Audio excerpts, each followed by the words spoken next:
सुंदरता का मूल्य। एक अति सुंदर महिला ने विमान में प्रवेश किया और अपनी सीट की तलाश में नजरें घुमाई।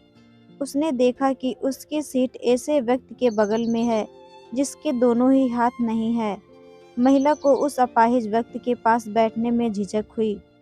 उस सुंदर महिला ने एयर होस्टेस से बोला, मैं इस सीट पर सुविधापूर्वक यात्रा नहीं कर पाऊंगी क्योंकि साथ की सीट पर जो व्यक्ति बैठा हुआ है उसके दोनों हाथ नहीं हैं।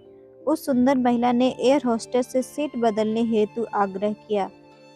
असहज हुई एयर होस्टेस ने पूछा, मैम क्या मुझे कारण बता सकती हैं? सुंदर महिला ने जवाब दिया, मैं ऐसे लोगों को पसंद नहीं करती। मैं ऐसे व्यक्ति के पास में बैठकर यात्रा नहीं कर पाऊंगी।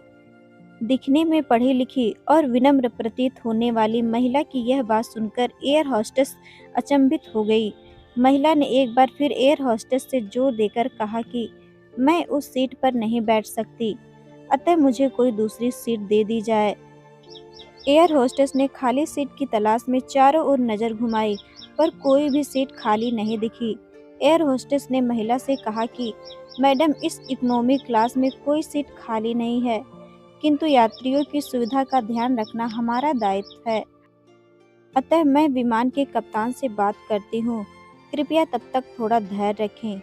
ऐसा कहकर एयर होस्टेस कप्तान से बात करने चली गई। कुछ समय लौटने के बाद उसने महिला को बताया, मैडम आपको जो असुविधा हुई उसके लिए बहुत खेद है। इस पूरे विमान में केवल एक सीट खाली है, वह प्रथम श्रेणी में है। मैंने हमारी टीम से बात की और हमने एक असाधारण निर्णय लिया। एक यात्री को इकोनॉमी क्लास में प्रथम श्रेणी में भेजने का कार्य हमारी कंपनी के इतिहास में पहली बार हो रहा है। सुंदर महिला अत्यंत प्रसन्न हो गई, किंतु इसके पहले कि वह अपनी प्रतिक्रिया व्यक्त करती और एक शब्द भी बोल पाती, एयर होस्टेस उस अपाहिज और दोनों हाथ विहीन व्यक्ति की ओर बढ़ गई और विनम्रतापूर्वक उनसे पूछा, सर क्या आप प्रथम श्रेणी में जा सकेंगे? क्योंकि हम नहीं चाहते कि आप एक अशिष्ट यात्री के साथ यात्रा करके परेशान हो। यह बात सुनकर सभी यात्रियों ने ताली बजाकर इस निर्णय का स्वागत किया। वह अति सुंदर दिखने वाली महिला तो अब शर्म से नजरें ही नहीं उठा पा रही थी। तब उस अपाहिज व्यक्ति ने खड़े होकर कहा, मैं एक भूतपूर्व सैनिक हूँ और मैंने एक ऑपरेशन के दौरान कश्मीर सीमा पर हुए बम विस्फोट में अपने दोनों हाथ खोए थे। सबसे पहले जब मैंने इन देवी जी की चर्चा सुनी, तब मैं सोच रहा था कि मैंने भी किन लोगों की सुरक्षा के लिए अपनी जान जोखिम में डाली और अपने हाथ खोए।